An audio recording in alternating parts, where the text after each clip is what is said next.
Hello everyone, welcome to another tutorial. If you guys have probably noticed from the thumbnail, this one's a little different. This is going to be my first Unreal Engine tutorial. I've been saying that I'm going to show you guys how to import your new textures from Designer into Unreal Engine 5, so I figured it's time. So I am right now on Unreal Engine 5.4.3. I think that's the latest available today. So I just hit launch, and then when you hit launch and you wait a little bit, you get this screen here. And I am just going to do games, and then I'm going to do third person so that we have like a good character reference for the size of our texture, like our floors. You don't have to do, if you want to do first person, that'll work as well. Any of these will work. If you're doing architecture or simulation or automotive product design or film. None of what we're about to do today is dependent on your game mode, so pick whatever you like. I'm going to go with third person. I'm going to keep blueprint because I do not know how to code. Target platform, desktop, quality maximum, and I'm going to leave these two out. But if you want them, you can have them, but I'm going to leave them out because I'm just doing this for the tutorial purposes. And I'm going to call this import tutorial. I'm going to pause the video because this is going to take a little bit. I'm going to hit create. So we'll be right back. All right, we're back. Now, depending on what template you chose, you know, your default window or your default level will be a little different. But this is the third person template. So first thing we're going to do, we're actually going to just leave everything as it is. I want to drag this down a little bit. All right, so I'm assuming you have a little bit of experience, but on the bottom here, we have the content browser. And we have characters, level prototyping, third person. These are things from the template. If you were to be starting a blank project, none of this would be here. So just to keep everything organized for ourselves, so I'm just going to make a new folder. I'm just going to call this tutorial. Let's call it import tutorial. So anything that I'm going to be working with is going to be from here, basically. Except for like if we used a box or something. All right. Now I'm going to create another folder. I'm going to call this one floor grades, because that's the texture I'm going to be importing. I'm also going to be doing the dark tiles, the tutorial 1 remake, because that one has emissive. So I'm going to show you guys how to do an emissive material. And then floor grates has metal, and it has the holes for the grates. So I'm going to show you guys how to do like a meshed material so that, for example, you can see through if you want the grate holes. All right, so let's go in here. And now we're actually going to go back into, now that we have this folder, we're going to go back into Designer.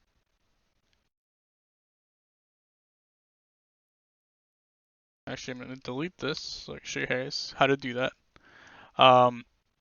So this is the floor grates graph from the tutorial. I haven't changed anything except for that, but I just deleted it. And we are going to, I'm going to go over some things here. Now, I've did a lot of trial and error with different settings in Unreal Engine, and these are the best settings I have found so far. If anyone finds anything better, let me know, but I did some extensive testing. So if you're working with color in Unreal Engine, you want to use C8. Now, I'm not a technical artist, so don't ask me why, but that's where I get the best results. And it's only because of Unreal Engine. Okay, next, anything else, actually, let's go over normal. Normal, C16 is fine. Everything else should also be 16. Now I see here that my metallic is L8. So I'm going to go over here because this guy is L8. And I'm going to change him to absolute, and I'm going to force him to be 16. So now everything afterwards becomes 16. So that's 16, that's 16, that's 16, 16.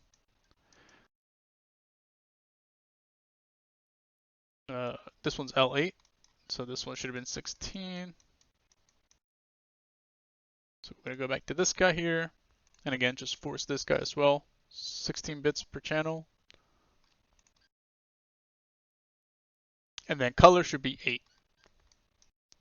Now the reason why, I believe, and just me guessing, is because these are all grayscale values. So we want the full range of grayscale. So we go up to 16. Something like that. Okay.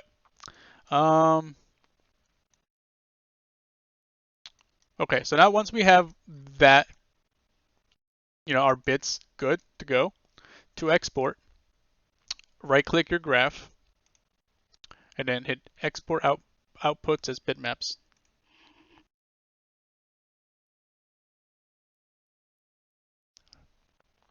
Now actually, before we do this, let's do the thing I deleted. So we're going to make an output node, and we're going to call this one opacity mask, and then label it as opacity mask. And then we're going to add an item. We need a usage item here. And then we're just going to choose opacity. And when we were working on the color, we used this mask to color the gray holes as black. But for the mask, we want the inverse of this. I'm just going to do an invert grayscale. Because in Unreal Engine, we're going to use this mask to say if it's white, we want it to be seen. If it's black, we want it to be see-through. So this mask wouldn't work, or it would show us black and not show the floor. So I'm just going to plug that in here. And I'm going to make sure this is also 16. And that's it. Okay. So now I'm going to go back over here, export output bitmaps. Now I'm going to keep the exported color space as raw. And I did some reading, and raw just means that whatever you see in here in Designer, like in the viewport, that's what you're going to get. And then as you can see here, base color needs color information. So that's going to be sRGB.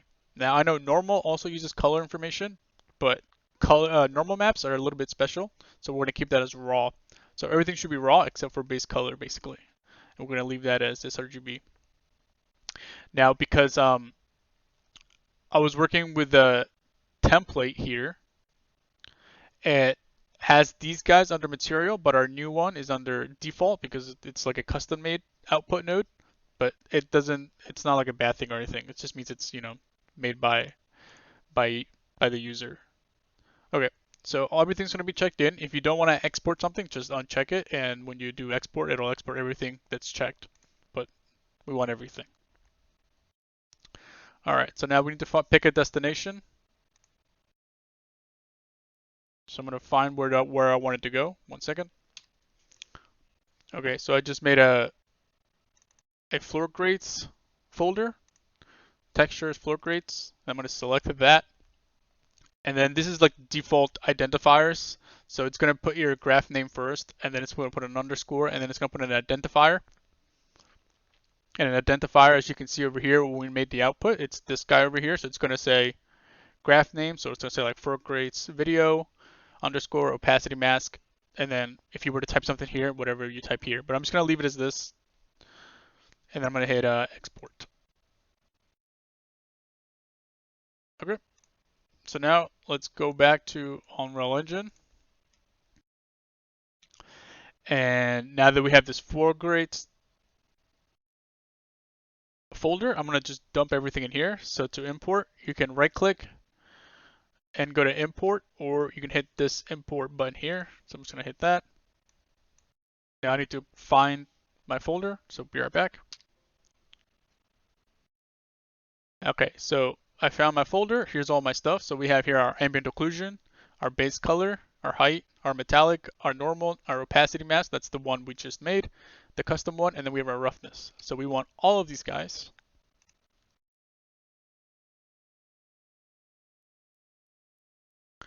Now, like I said, I did do a lot of trial and error in different settings. So I'm going to show you what the best settings in Unreal Engine are for your textures.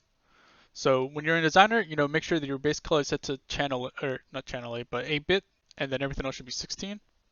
Now when you bring things in here, These are the texture assets basically. So if we double click this guy, this is our height. And this is basically everything that has to do with this texture map is right here.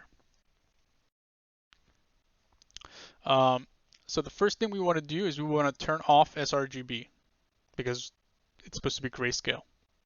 So we're going to turn it off. Next thing we want to do is change the compression settings from default to grayscale. Now there is a displacement map one. I haven't tested this, but we're just going to go with grayscale. And then when we get to tessellation or displacement, we'll try this one out. But for now, we'll just change it to grayscale. Now I'm going to close that. Base color, we don't really have to do anything with this one. This one should be fine.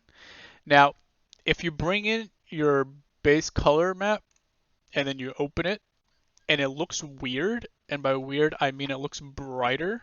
Actually, I'll just show you guys so you guys see what I mean. So I'm going to go back into designer here. And I'm going to change this guy. So I'm just going to do this. And I'm going to put a levels in between, and I'm just going to change this levels to 16. Now it looks the same in here, but if we export this, now I'm gonna uncheck everything except for base color, and then at the end I'm gonna write underscore C16, and it's gonna go to the same place. Now because it has a different name, it's not gonna override my original base color, so we'll have two base colors. So I'm gonna hit export. Let's get rid of that. So now if I go to import, now it's gonna bring me back to the last location where I imported from. Now here they still look the same, right? But if I bring in C16, now remember the other one's C8, and then we open up C16, you can see that there's a difference.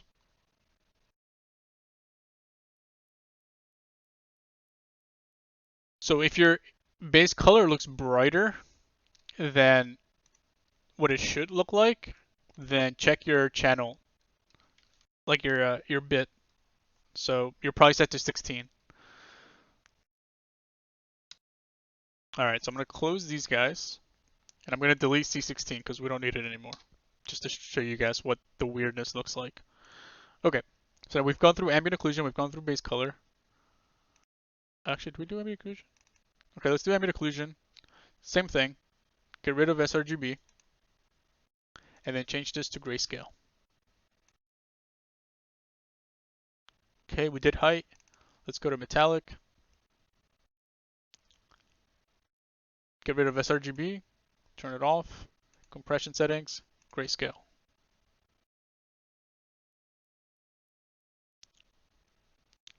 Normal, should be fine. If you're in Substance Designer and you're working with OpenGL, then when you export OpenGL normal map into Unreal Engine, it'll work, but you have to flip the green channel. And to do that is right here. And you can see here that green right now is like up here, and it'll go down there instead if we flip it. So now green is down here. But yeah, if you export using OpenGL, then you want to make sure you flip your green channel. But if you're working in DirectX, Unreal Engine works on DirectX as far as I'm aware, pretty sure, like 99.99. So you don't need to do this. Okay.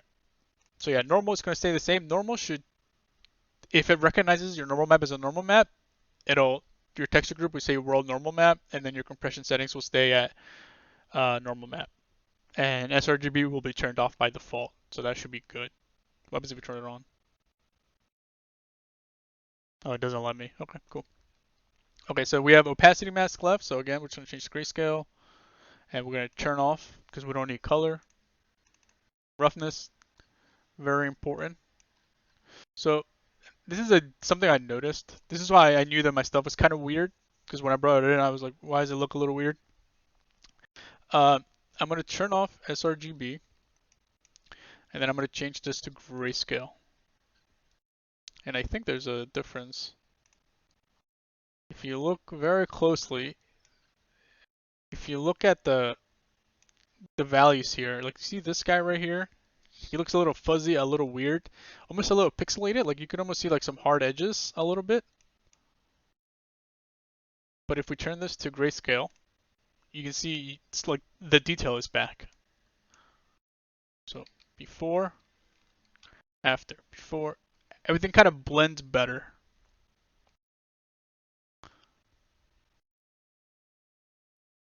So sRGB off and compression setting grayscale. I guess the compression setting, the compression just is better when it's set to grayscale than default. The goal is to try and make it look like it does in Marmoset or in Substance Designer in the render window. Okay.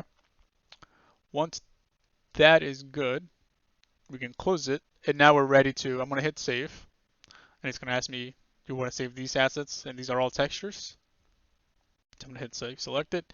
And you'll see that that little star that was on the bottom left is gone. That just means that you've made a change to that asset and you haven't saved it. So now that I did save it, those stars are gone. Okay.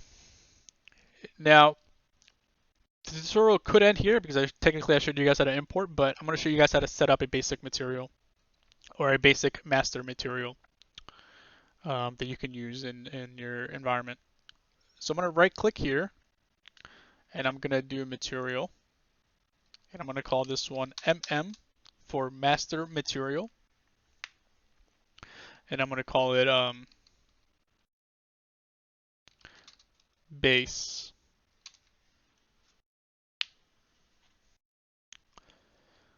Now if we double click this, we open up our material editor window. Now I'm going to drag this to make it smaller. I'm going to drag this here. Now, if you go to settings here, or actually if you hold control and then move your mouse wheel, you can make the icon smaller so you can fit more things. So I'm going to do that. And then I'm going to shift select all of these guys, shift click to select them all. And I'm going to bring them all into the material window. And it's going to look like this. Okay, so let's start from top to bottom here. So first we have base color. So let's separate these so that we can see what's what. Okay, so here's our base color. Let's grab this guy and put him over here and then plug him in. Now we're just gonna hit apply. That's a way of saving. You can hit save or apply. And let's bring this into, let's apply this. So I'm actually going to delete this floor. Actually, I'll leave it and I'll show you guys why later. Okay, so now we have our master material underscore base here, and then you can drag this onto whatever you want to apply it to and just let go. So like if you want it on that, I don't think it'll work on this. Actually, okay, I guess it will. But yeah, you can drag and drop this wherever you want. Another way to apply a material is to select the asset. So I'm selecting the floor here.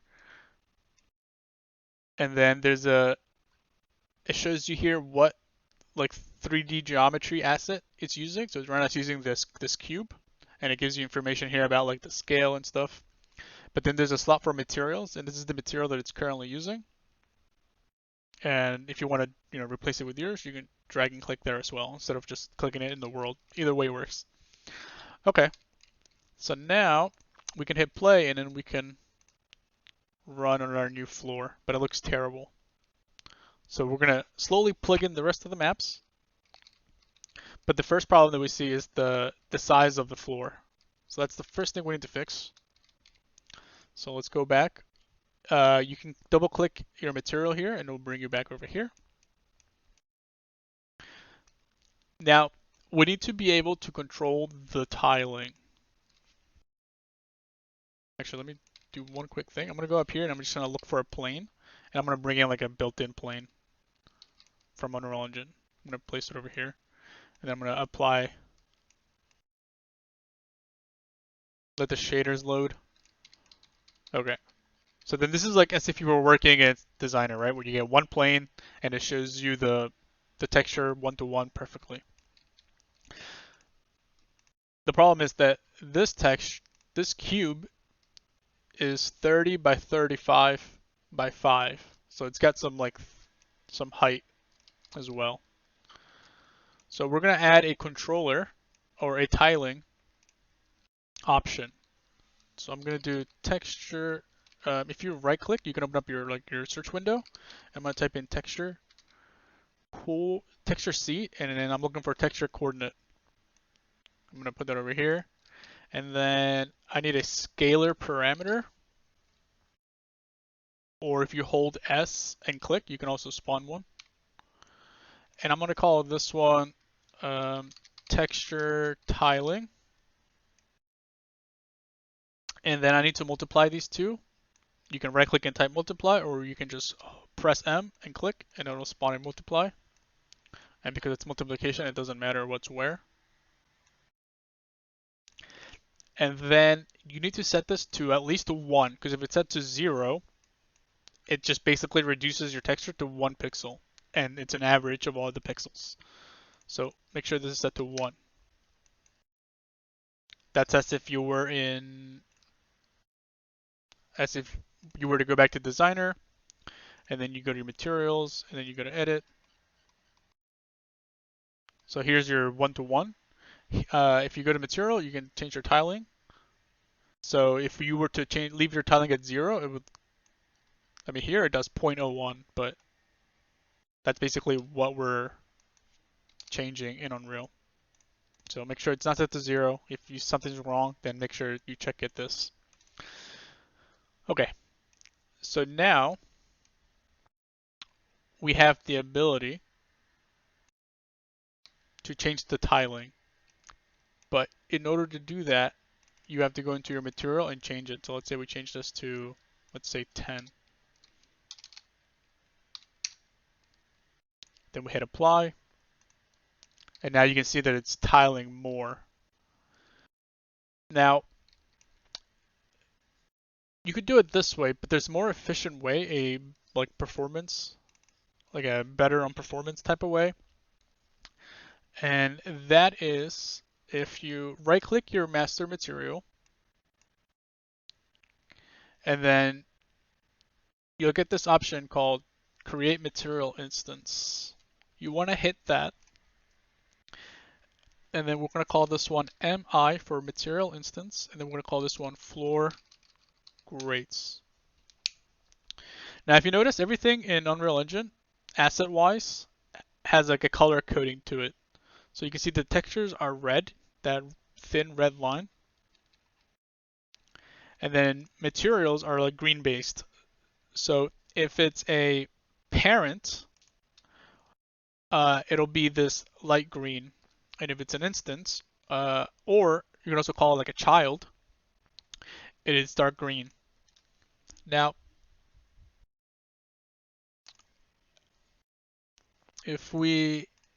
so we right click this and we hit create material instance, and then we got this guy, and then we called it material instance floor grates. Now, if you open this guy, he looks a little different than this. Now, this is because this guy is the child of this guy. So inside here, don't get overwhelmed. The only thing you have to look out for is this thing right here. It says parent, and it references the master material base. So this is telling you that this is a child, and anything that's happening in this material instance, it's because of this guy here. So if you were to double click this, it would bring you back to this guy. Now, the reason why I'm showing you this is because, like I said, you can make changes to the master, or we will be making changes to the master. But let's say you have like 10 different textures that you've made in Substance Designer, and you wouldn't want to have a parent or a master material for each one of them. You would want to have like a parent or a master material that kind of has a bunch of different things that you can do inside, and then you want to make children and make those children the 10 different textures that you've made, and that just makes it very performance friendly, or better on performance. So instead of having to go in here and having to change this and then hit save and then wait for this to calculate and stuff, the any change that you make in a child or a material instance happens in real time. So this is a parameter. So you have two types of values basically. You could do a constant or a scalar parameter. Now these are both the same thing. If I change this to 1 and I plug this in, it'll do the same thing. The only difference is that if I were to hit save or apply, this only exists in here. And by that I mean if we go back to here, we don't have any options. But if I replug the scalar parameter, which is kind of like a variable, and it's like an exposed variable, now when we go here, now we have access to that tiling option. So now I'm going to drag this to my other, actually I'm going to just leave it over here. Now if I can just drag and click and drag this to change, and you can see it editing in real time. Now the reason why it's not doing anything out here is because our floor is still using the old parent. So I'm going to click on the floor and I'm going to swap it with the child or the material instance. And now if we go back into the material instance and then I slide this, it happens in real time. I don't have to go into the parent, and I don't have to hit like save or apply every time. So it's better because you're able to see things in real time and you don't have to wait, and you can find the right size that you want. So let's go with 40 for now. And let's hit play and then see how they look relative to the character. I'd say maybe a little bit more. So let's go with like 45.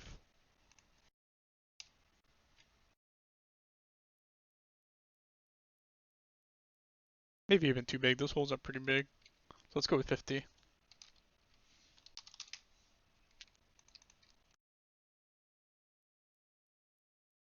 Okay, that's probably okay.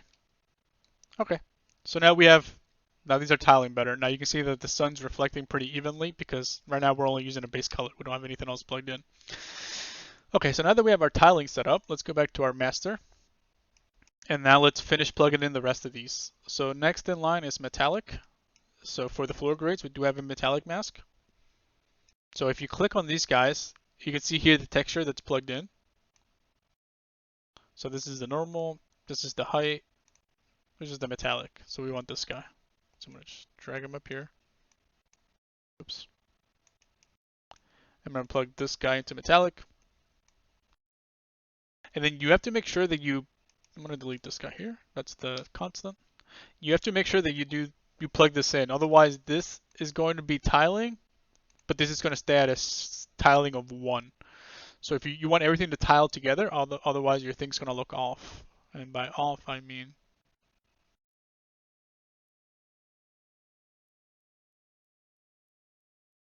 anytime now. Let me pause it.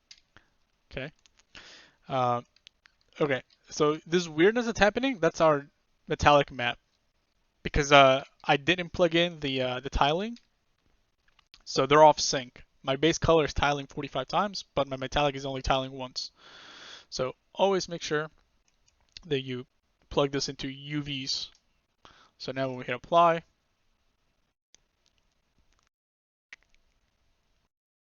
so the usefulness of using material instances is that you will have to go through this when you make changes to the master. But if you were to have 10 different masters, then you would have to make that change 10 times. By having an instance or a child, you only have to make the change into the master, and then however many children you have afterwards, it's going to get updated because they're all drawing from the same master.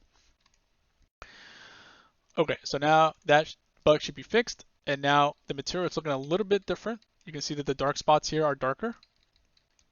If you hit G in the viewport, you can go from game view to editor view, and it basically removes things that are like editor only. And then if you hit G, it gets rid of everything. So you'll see me toggling between those two. Okay, now let's go back and finish the rest of these. Next on the list is roughness. So let's find our roughness here.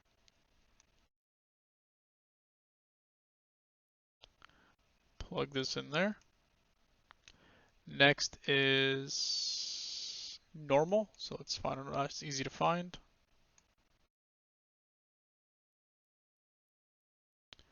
Plug that in there. Next we have ambient occlusion.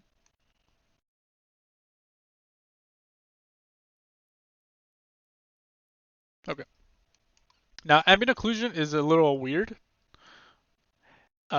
You have to disable a setting to be able to use it. So I'm just gonna plug all of these in. I'm gonna hit apply and we're gonna wait. And I'll be right back. Alright, we're back. Okay, so everything's plugged in, so let's see what it looks like out here. Okay, it's looking more like what it does in Substance Designer and Marmoset, so that's good. So now let's walk on it. You can see we can see our roughness map working. We can see our metal. Now, metal is very tricky to make it look good because metal is all based on lighting. If you have really flat lighting, your metal's going to look kind of bland. Okay. Now, that okay, I have a couple more things to show you guys.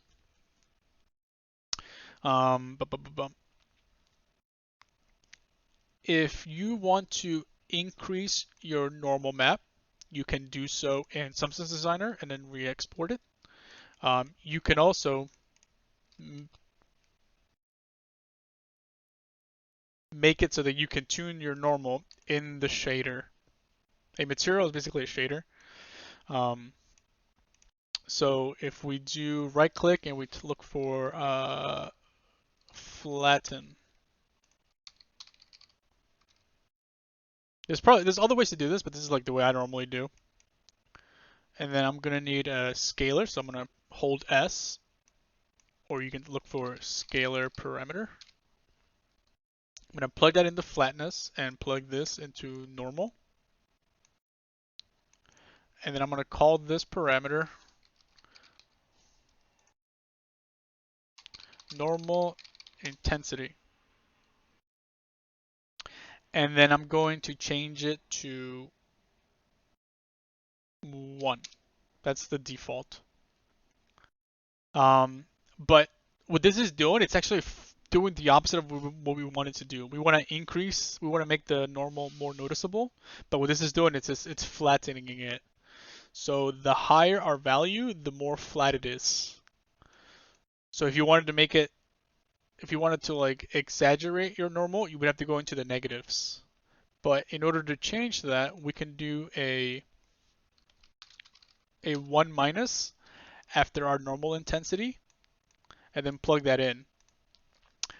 Now, like I said, you could just do a negative value and that'll be a more exaggerated normal or a stronger normal. And the reason why I do it this way with the flat normal or with the 1 minus, it's so that it's converting my 1 into a -1. And like I said, the negative values make the normal stronger because it's flattening. So you don't want, if you have a positive number, it's going to make it flatter. It's just like weird, like negative talk. So by converting our value, so we're going to be working, we're going to be inputting 10.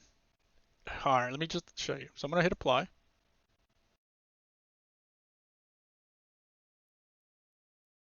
Okay, now I'm going to go back to the child for floor grades. And now we can see here normal intensity. Now, if I increase this, you can see our normal, because this is a child, we can actually see it in real time. You can see there's a change happening. It's making the normal stronger. But I said that you need a negative number to make it stronger. But because we're actually converting our scalar into a negative, you just don't see it because it's happening here. So we're inputting 20, and then it's turning it into -20, and then it's actually increasing it because this is flattening. Hopefully that makes sense. It's like if you were working with gloss versus roughness. A higher roughness means a lower glossy. And it's just because they're the inverse of each other. Okay, so we're going to leave this at 1, and you can see here that we can flatten our normal if we go into the negative. Or like if we do 0, then it's like flat, it's like it's gone. And then we can invert the normal by going into the negative. But it's going to look bad because you're not supposed to. So we're going to leave this at 1. So now we have a normal intensity slider, and we have a texture tiling slider. Okay. Now, I'm going to show you guys the mask before we go into tessellation or displacement. So that's our height, and then this guy is our opacity mask. So remember, we made this in Substance Designer. I'm going to put this guy up here, and then make sure we have this. Now remember, we're saying wherever there's white, show the white, but don't show the black. So now there's different types of opacity. There's like opacity and then opacity mask. We're going to be doing mask.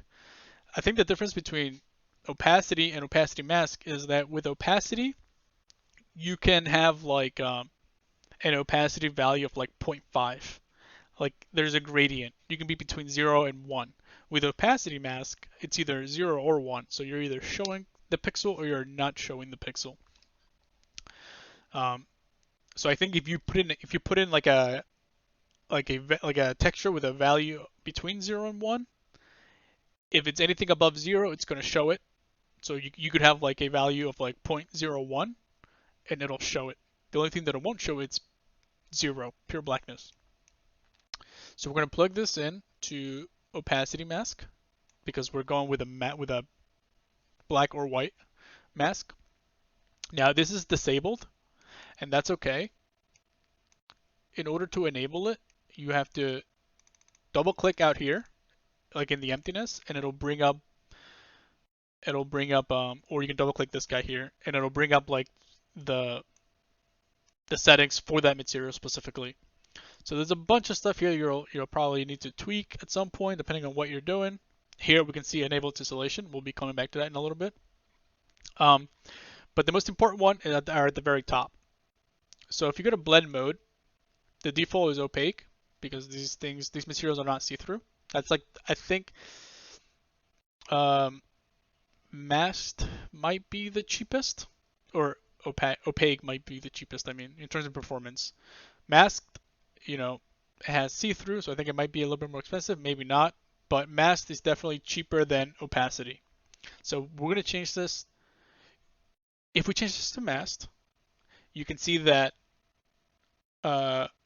this lights up again, and you can now see through the material.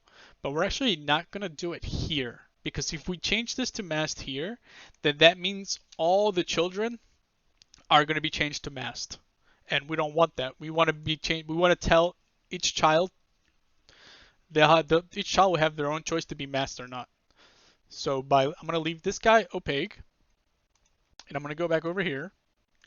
Now the only reason I would change this to like masked is if I was making like a parent, like a master material for all my masked textures. Then I would probably change this to masked because I know that all the children are going to be masked. But I know right now that most of my children are not going to be masked, so I'm going to leave it as opaque, and I'm going to change it to masked based on the child. So this guy needs it. So now some settings are only master side, but others are also in the child. So if we go to Material Properties Override, we have access to that blend mode here, and we can check that box and then change it to masked. So now it stays opaque here in the parent, but in the child we're changing it to masked. So now I'm going to hit save. I'm going to pause. Okay. And now if we go back over here, if I drag and drop the master onto this guy, you can see that it's not see-through because we left the parent as opaque. But now this child is masked. So now you can see under it, or through it, I mean, sorry. So now if you wanted to have pipes down there and stuff, this could be cool. But I would advise against this if the player is able to go under. Because if they go under, it's one-sided.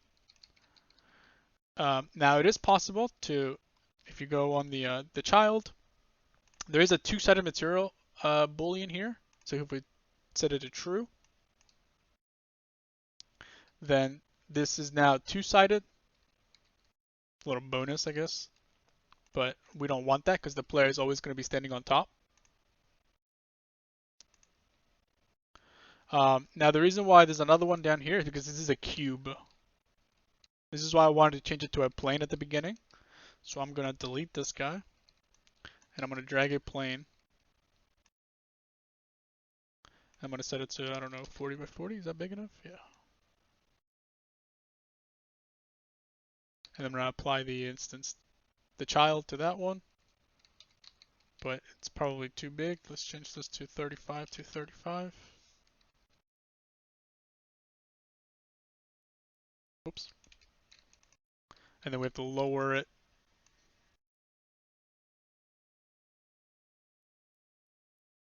Set it to 0. Okay. And then let's change our tiling because we changed the geometry, so we need a different tiling value. That's probably too small. We're going the wrong way. Let's go 20. Okay, I can live with that. Okay, so let's recap. We've plugged in all our maps except for Tesselation. And we've created an opacity mask so that we can make this material see-through. And we gave ourselves a tiling. We gave ourselves our normal slider. Okay, so now we're going to talk about this guy here. So this is our displacement or our height. Right now, all of these materials are flat. And they look like there's some depth because of our normal map. Yeah, mainly because of our normal map.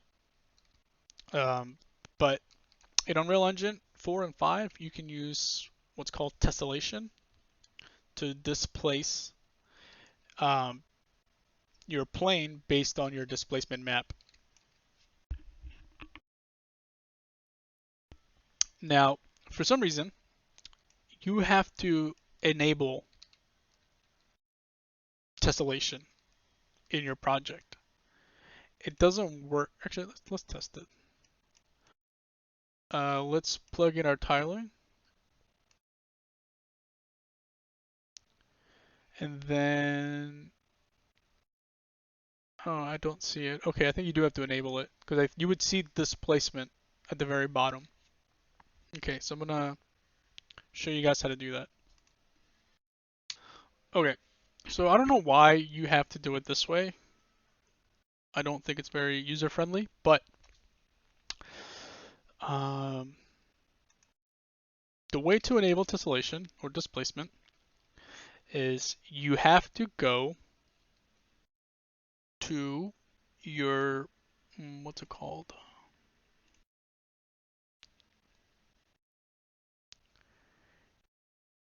You have to go into your config folder. So actually, this is not the wrong one. Okay, so go to where your project is saved. So the easiest way for me to find it is to go to your Epic launcher. So you go to Unreal Engine, you go to Library, and then find your project. So import tutorial. Right click it and then hit Show in Folder, and then that'll open up where it's saved. Now, I've seen people do this with the project open, so we're going to try it with the project open. So I'm just going to change this to unlit so that it's not, so my computer doesn't have to worry about lighting while we're not using Unreal Engine.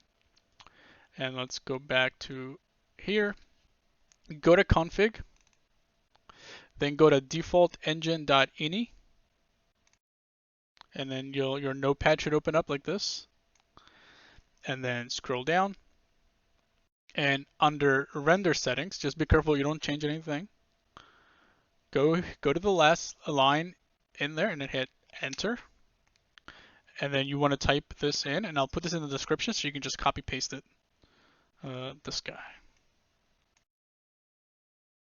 So I'm just going to drag this, copy, and then I'm just going to paste it here, and I'm going to hit save.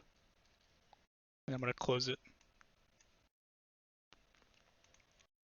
Now I left the project open, so let's see if it worked. So let's go into the parent. I don't see it.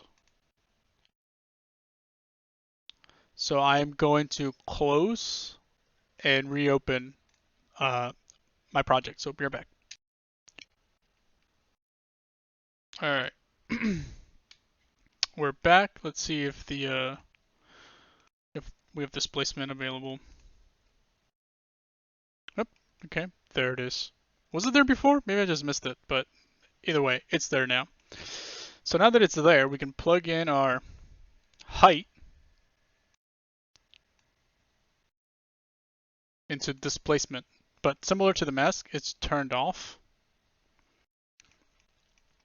So in order to enable it, I wonder if you can actually change it in the instance. Oh yeah, here it is. Okay, so yeah, so we can make it child specific. So that's really good. All right, so I'm gonna enable tessellation on this guy, and I'm gonna turn it on. Change that boolean to true.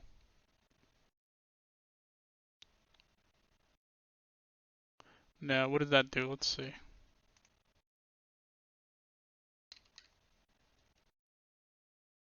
Looks the same to me. So let's go back over here. Let's look at displacement scaling.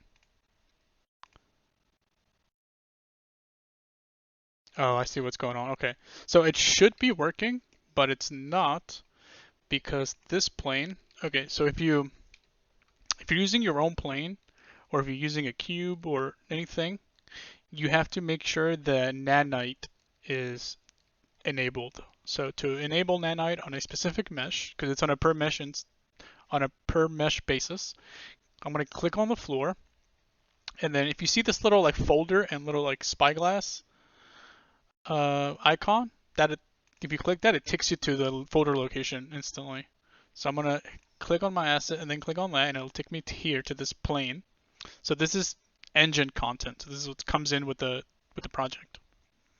So I'm going to right click it, and then in here, oh, it already has it turned on. Okay, so why isn't it working? Let's see. All right, let me find out why it's not working. Okay, so I'm not sure if it's a bug or not, but the solution was enabling tessellation in the master. So on your end, this should be turned off. What I did during the pause is I just turned this on, and then it worked. Now, I don't know why we would have this option in the child as well, but maybe we can turn it off. Okay, so you can say that all the children can have it on, like give them the option to have it on, so you turn it on in there, but then in the child you can turn it off, so that like, oh, this one doesn't use it or doesn't need it. But yeah, I just changed this to enable on the parent, and then in the child, make sure that you can actually have this turned off. Yeah, the parent will always override the child unless the child overrides the parent. So if I turn this off, then it's going to pull the boolean from here, which is enabled. And then I'm going to turn on this displacement scaling, which increases my center, which gives me two options, magnitude and center. Magnitude is how strong you want the displacement to be. So if we go down, if we turn this to 1, it's going to be very, this is like in in Substance Designer when you do the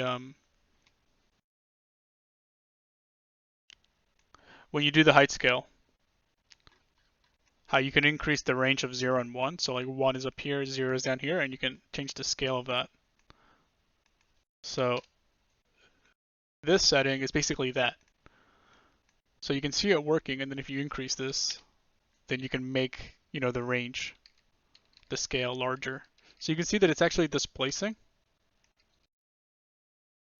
So now if we were to play, I mean, it's kind of hard to tell from this angle, but you can see in the geometry that there's actual holes that's actually being displaced. Now, center basically determines where the center is. So if we do, for example,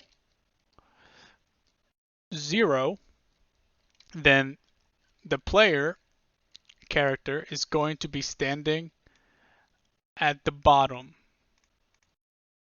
So you can see here that our foot is going through the plane. If we make this 1, then our character is standing on top. If you change this to 0.5, then we're going to be standing in between, which is hard to tell because the height isn't that much. But like if we were to turn this to like, let's say 20, and then we leave this at 0.5,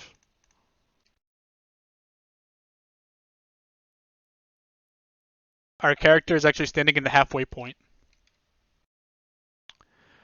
Now, I think typically for something like this, you want to change this to 1 because you don't want the player's foot to be, in between in the gaps. So let me bring out our trusty old paint here. Because, in this channel, I like to drag the videos so that I can explain things. So let's say this is our texture. And let's say this is the gap, right? Let's say this gap is, I don't know, let's say this gap. So let's look at it from this point of view, right? So we have our floor, our gap, and this. So we have our center set to 1. So that means that this is the highest point. So the player is going to be standing here. If we change this to 0, then the player's foot is going to be here. And then if we do 0.5, then the player is going to step down to here. So for things where like you want the player to walk on the surface, but you have tessellation for things that are like down here. Let's say you have like a bunch of, I don't know, like holes and stuff. You don't want the player to be falling in there. So you would want to change it to 1. But there might be some scenarios where where maybe it's like this, and you would want the player to stand like in the average, because if they stand all the way at the top, then they're gonna look like they're hovering. Because tessellation does not have collision. So if you need specific collision, you might have to like fake it using invisible volume for handcrafted levels. If you were doing something procedural, then I would have to do some research on what a solution for that would be. But that's basically what this is here.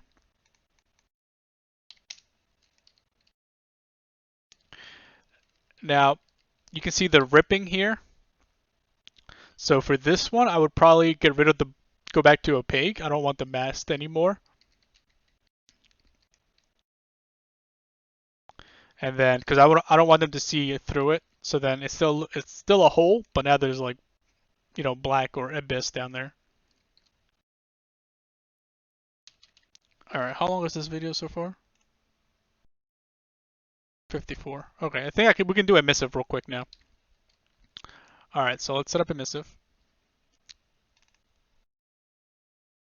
So now I'm gonna pause the video and I'm going to import.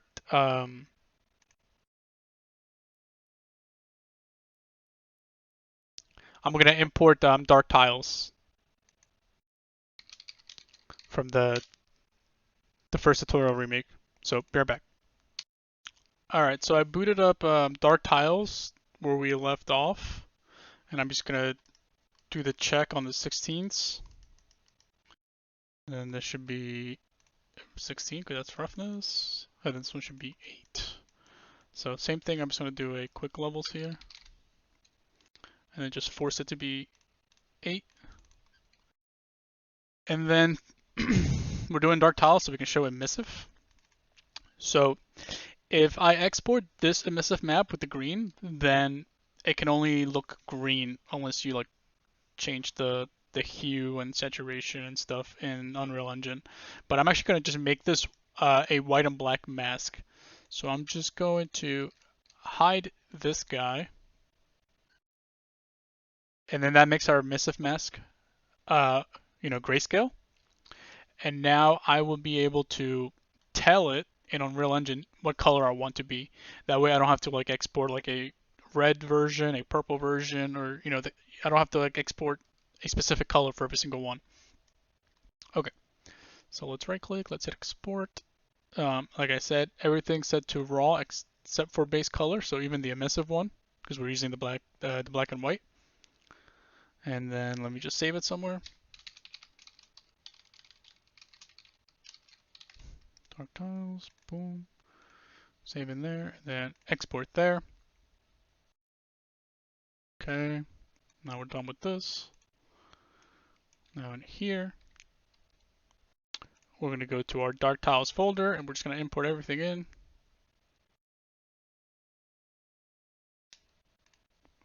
And I'm going to go through them, and like we've done before, I'm going to go in and I'm going to change the compressions to grayscale, and then turn off this RGB, except for base color and normal. So be right back. All right, so I fixed all these, so I'm going to save. And then I'm going to go to my parent, and I'm going to show you guys something else here that I forgot to show you. Now, if you guys remember, we have constant, which is like a value that we can set within the master, but will not be exposed in the child. That's why we use scalars, so that they are exposed. Now, we can do that with texture samples as well. And I'm going to right click it, and I'm going to convert it to parameter. And then I'm going to name this guy base color. And I'm going to do the same thing here, convert to parameter, and I'm going to call this one metallic. And I'm going to do that for these, so I'll be right back. Oh wait, no, sorry. This is opacity mask. This guy is base color. Copy that, call this one metallic. Okay, be right back. Okay, so this one I call displacement, ambient occlusion, normal, roughness, metallic, base color, and opacity mask. So now that these guys are parameters, we can go into our child, and now we have access to these slots. And then I'm going to go back out here, and I'm going to right click the MM base, and I'm going to create a material instance from it. And I'm going to call this one MI Dark Tiles after the tutorial that we did. And now I can go into where my dark tiles are. Actually, I'm going to drag this material instance from floor grades. I'm going to click and drag the dark tiles, and I'm going to say move here. So now that material instance or child is in with the dark tile stuff. And then I'm going to enable them so I can change them. And I'm going to swap them out. So let's start with this one. What's this? Ambient occlusion. So I can just click and drag. Base color. Actually, I'm going to apply this guy to the floor. And then let's change our tiling.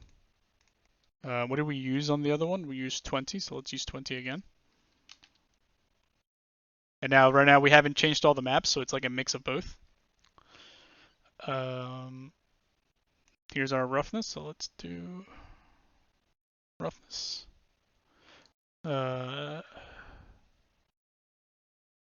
Actually, I'm going to disable opacity, which it's already disabled. So I can leave this one blank because it's not taking effect because it's set to opaque. So it doesn't have the ability to do that. Let's go to normal, and then we need our metallic, and then our displacement.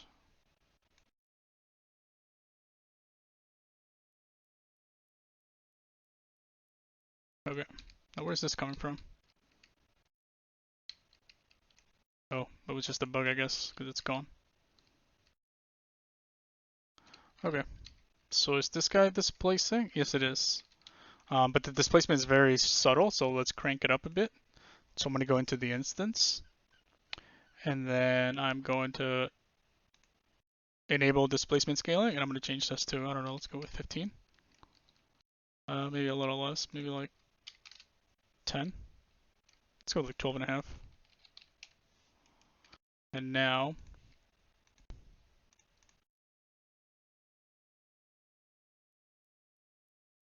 let's change the tile. These are, I think, too small. So let's go with, I don't know, 15. Get rid of this.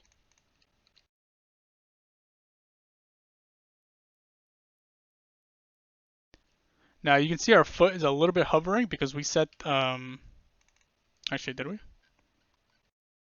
Yeah, it's set to 0.5, which is probably okay because you wanted your feet to be like kind of like, because there's some low points and then some high points. But let's say we went with 1 completely.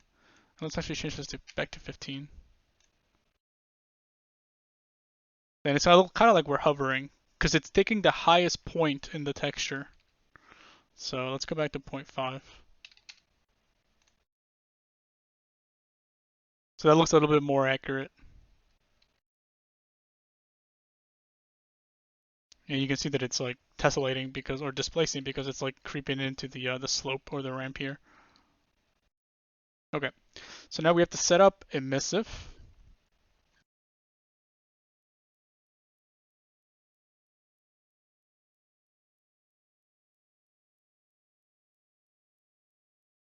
So emissive is available by default.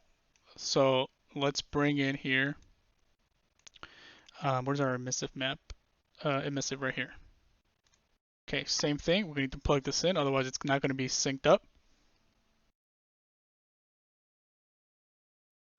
And then we're going to plug this into emissive.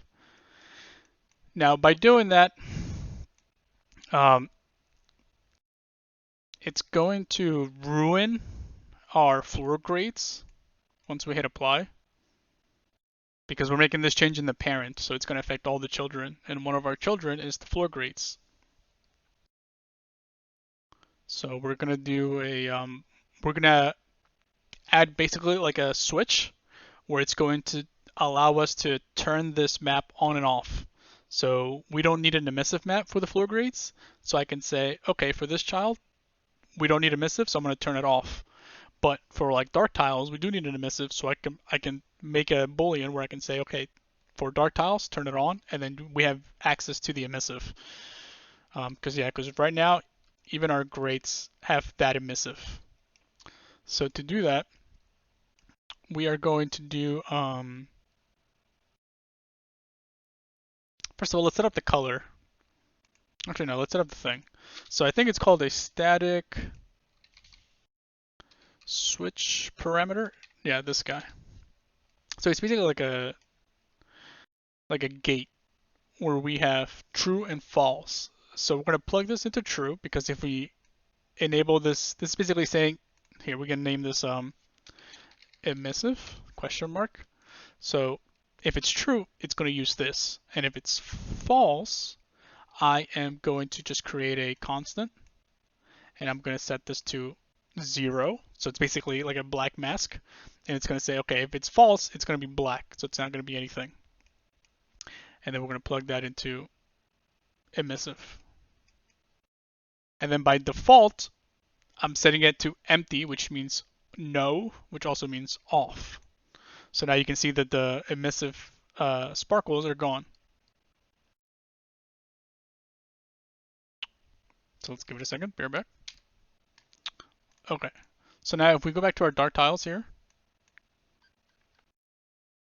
now we have static switch parameter values, and now I can say, okay, for dark tiles, we do need them. For floor grades, we don't, so I would leave that turned off. So that's going to stay off. But for dark tiles, I do need it, so I'm going to turn this on. So now it knows to turn on. Okay. So you can see here, if I turn it off, now these are on the color, on the base color. So now this is emissive, so it's white, because remember, we changed our emissive mask to white because we wanted to change the color in the engine. So I'm going to go back over here, and then I'm going to add 2, and this needs to be at the end because we're going to add stuff here. So I'm going to add another scalar parameter. I'm going to call this one emissive intensity, because we're going to be able to make it brighter or less bright. And I'm going to need a multiply. And then this is going to plug into true here. And then by default, the intensity is going to be set to 1 so that it's always on. And then we need a color, so I'm going to hold 3 down, and I'm going to spawn a constant vector, but we want a parameter vector, constant 3 vector.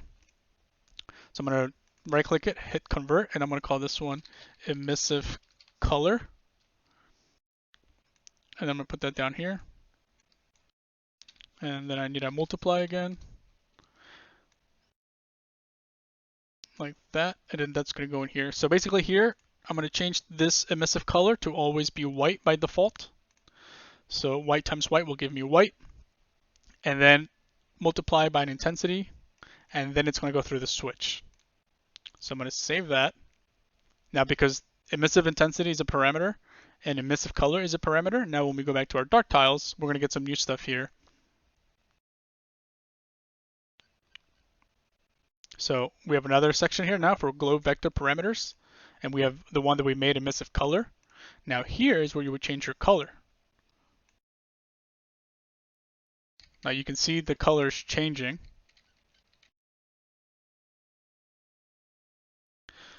The problem is that our metal pieces, like this guy, is green, but this is a different color. So you would want to match it. Now we could take the time, but I don't think I will for this one, but we could go back in here into Substance Designer. And then we could have like a mask for the color stuff. So for like this, the metal and the crystals and stuff, and the sparkles, we could make that a mask so that we can also determine change the color on the base color. That way we would have basically one mask that would determine the color of the emissive and the color of the metal stones. But the problem with that is that they would both have to share the same color. But this way you can have like, let's say, like a blue crystal, but it emits like green light if you wanted to do that. But for this cases, you know, for this tutorial, just to keep it short, you can just match the colors. So let's say we wanted to have red, but because the emissive map is the same size as the base color map, then it's like you can't see it. But if we were to go to unlit mode, or not unlit mode, if we go to base color mode, it's going to be green because it's only showing the base color. And that's if you go here and you go to buffer, you can change it to like, I want to see my metallic map, and it shows you your metallic mask. You can say roughness, and it'll show you the roughness. It's a nice little thing there so you can see what's what. Okay.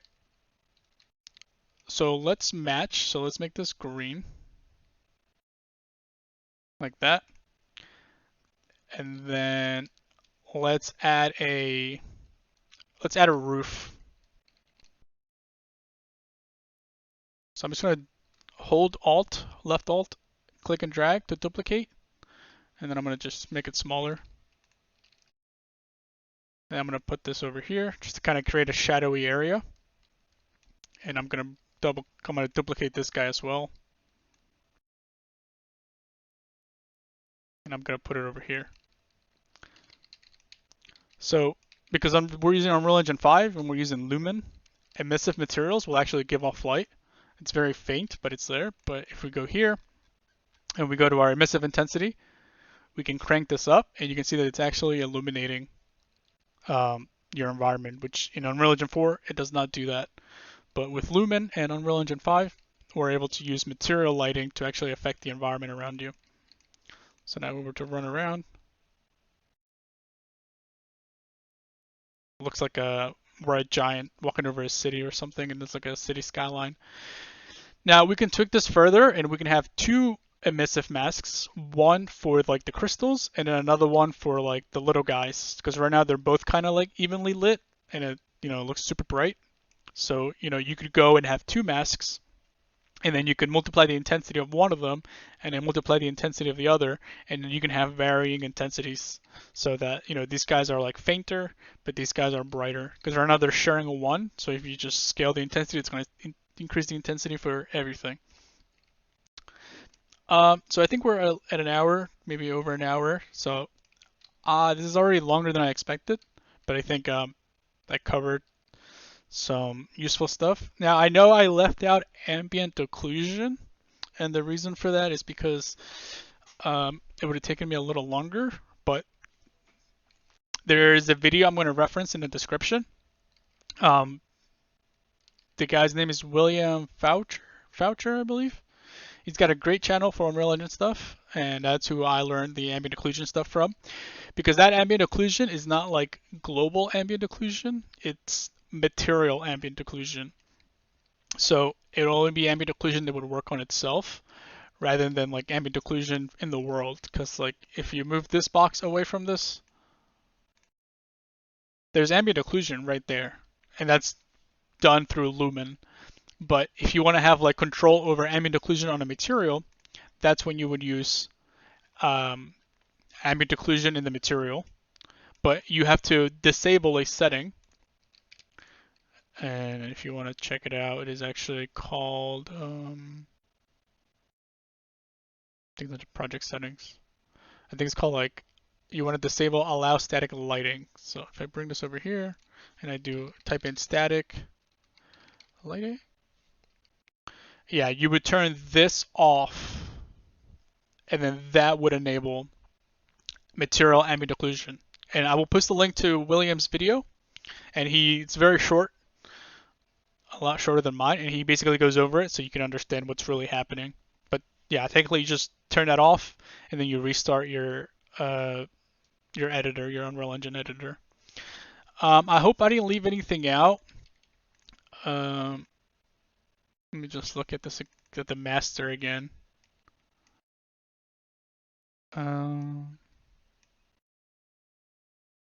Yeah, it's a pretty basic setup. And if you guys want to see more of this, let me know, and I can do more complicated like materials and stuff. Because there's some other cool stuff I know how to do that I think you guys would like. But let me know if you guys would want that, or if you guys want me to shut up and stick to Substance Designer. But either way, I'll see you guys in the comments and in the next video. Peace.